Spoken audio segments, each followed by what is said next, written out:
Well, this is what I'm working on this morning. I got a lot of brackets. As soon as they're welded, they're going to have to be glass beaded, and the lighting in the cabinet is non-existent. I have a 500 watt floodlight coming from above, and so then I have to wear a hat, create a shadow, and then I can see, blah blah blah. So I went to Home Depot and picked up. All right, so this is what I was kind of thinking, because then I can just drill a hole and in the cabinet and that stuff, run the wires, conduit, whatever, however I want to do it, kind of thing. But these are just like way too big. This cabinet's a little on the small side, and these are way too big. These looked promising too, but then I realized that's a 100 watt halogen. That's going to get extremely hot inside there. So I didn't like that idea either. So I did some more looking around. I went back, and these are LED light strips, 2 foot long. I'm not a huge fan. I'd love to have them up here, you know, over 4,500, somewhere in the 4,000 to 5,000 range. Okay, color-wise, but I've fired them up in there, and they're just fine. They're 804 lumens. I'm going to put 2 of them in there because I like bright. Since I'm not very, I use a lot of lights. So they're not exactly cheap. I want to say they were like 75 bucks a piece. So you may really want to come up with something different. I'd have to look at the receipt. They yeah, they're not. I wouldn't consider them cheap. Anywho, what I'm gonna do is this is the light. I mean, man, that is just so nice and small and compact and everything. It's got a low and a high switch, or one switch that does low and high. It comes with these little brackets and screws, but what that does is that's for hanging under a shelf. And so when that slides in there like that, it would, if I mount that screw hole to the front of the cabinet, it would point the light down.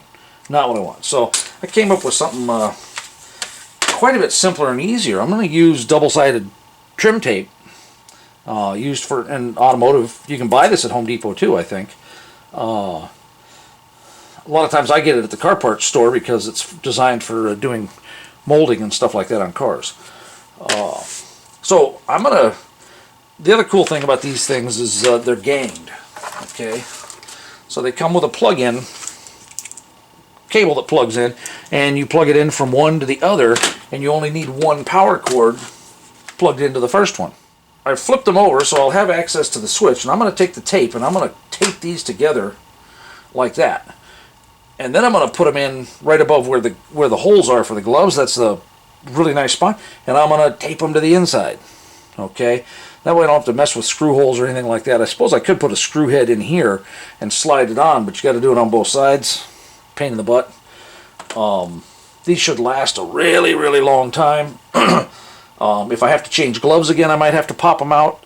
But the gloves lasted a really, really long time, and they were the cheap original Harbor Freight ones. The new ones are way, way thicker. So that's what I'm playing with here. This is the first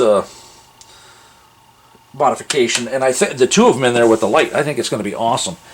And then I've got another modification that ought to be even better. As you can see, I've still got all kinds of parts laid out here for putting the brake kits together.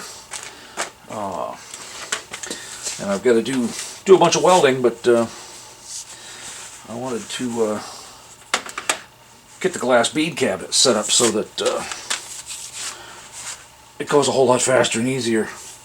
That is quite tedious to do. So this roll is actually perfect width, and I don't think, to put them together, I don't think I'm really going to need a huge amount. It's not like I got to run a strip all the way down.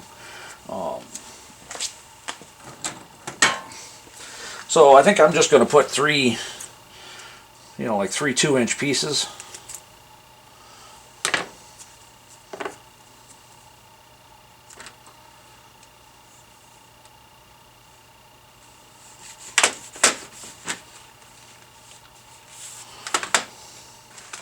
The challenge is always trying to get the backing tape off.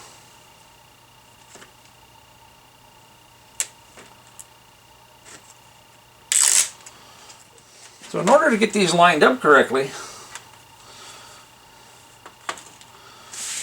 I'm going to put them down on the table, the bench, and push them together. And that way I know these two sides are nice and even together, so that when I go to put them on the wall inside the cabinet, they're not offset. And that they're definitely together well enough. I think I'll plug this in now while I'm thinking about it. And there's a 3-hole and a 2-hole, and the cable is set so that it has to plug in just one way. They're made to daisy chain, and I think the thing said you can daisy chain up to like 10 of these. So, man, outside of the fact they're just way too expensive to do that with, you know, to put up a bunch of them. Under counter lighting and that stuff is what they're made for, so that would really actually be a pretty good use.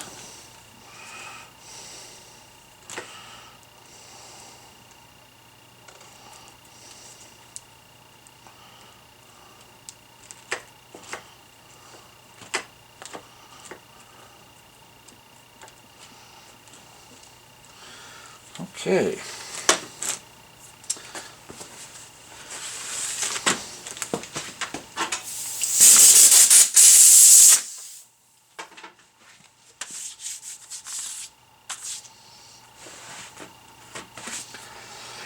And I'm thinking I'll probably do the same thing. You know, I'll put it up for each of them, that way, just in case they wanted to separate, they won't. You know, I suppose I could put just vertical strips like that. 6 of one, half dozen of the other. Part of the reason why I'm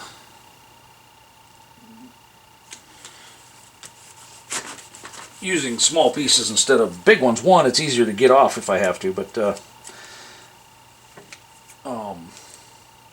think it's only about 6 a.m. Yep, 6 a.m. on the nose. And so the car parts stores are not open yet. Especially with it being a Sunday, they're not going to open early enough. So I don't want to run out.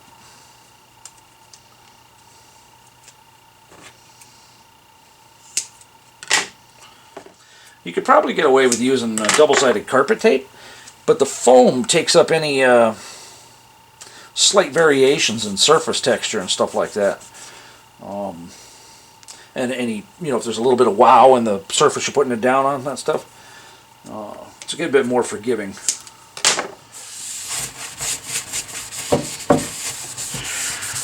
And I think I'll actually maybe get a little alcohol. Clean up this area. Even just doing it with water would probably work fine, but yeah. One time when I actually probably should be wearing gloves, I'm not. I'm going to go ahead and plug this end in just to make sure I don't get too close to the edge that I can't get it in. And I already have the tape on there, so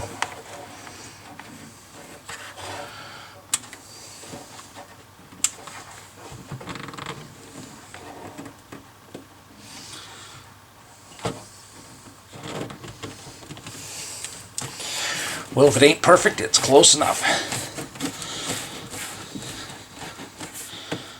And I wouldn't be able to do it with the gloves on, but with those, but I can get in here and flip the switch. And the other one's on the bottom over here, and they both just rocker them to the inside. And those are on there pretty solid.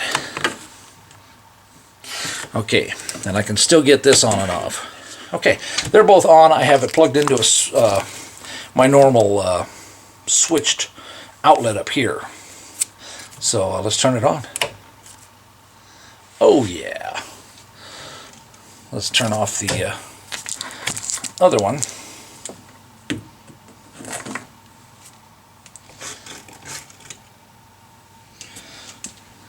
So the camera adjusts for the light, so it may not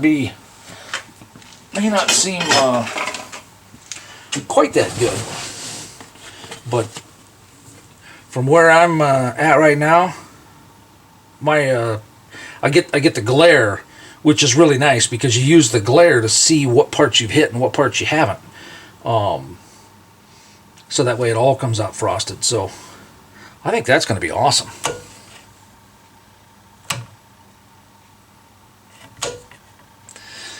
And the cord is kind of in the way here. Let's see if we can. Oops.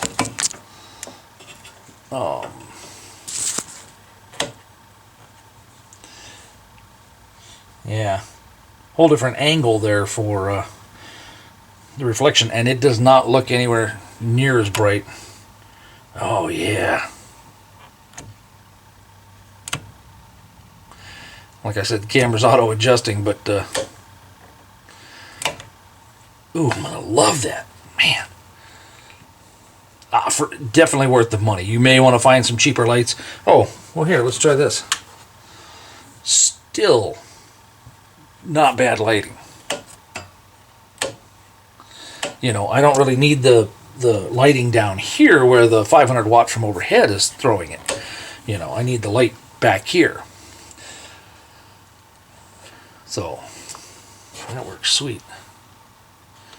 Oh, and I guess let's try the low setting.